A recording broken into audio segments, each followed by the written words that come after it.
აჭარისის სოფლის მეურნეობის სამინისტროს მიერ გაანონსებული 6 ციტრუსის მიმღები პუნქტი 1 ნოემბერს არ გაიხსნება.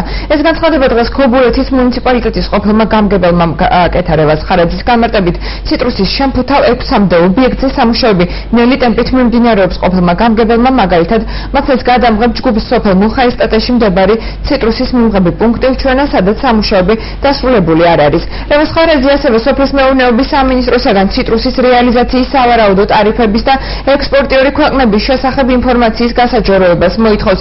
ბრალდებებს დღესვე გამოიხმაურა აჭარის სოფლის მეურნეობის სამინისტროც. მინისტრის მოადგილე როსტომ შეროშიძე აცხადებს, რომ ციტრუსის შემფუთავის საწარმოები უახლოეს დღეებში გაიხსნება. მისი განმარტებით ამ ეტაპზე საქმის 70% უკვე შესრულებულია, რაც შეეხება ციტრუსის ღირებულებას, როგორც როსტომ შეროშიძე ამბობს, 2 დღეში ციფრი ოფიციალურად გახდება ცნობილი.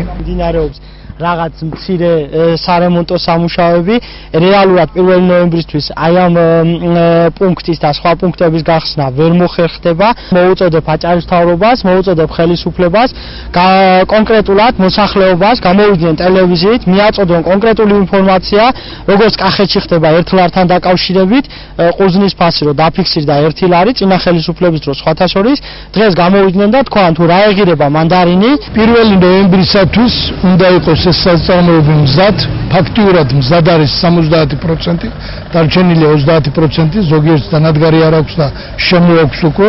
ამიტომ ჯერ კიდევ გვაქვს 10-11 დღე გვაქვს, არ არის პრობლემა და ყველაფერი მოწესრიგებული იქნება.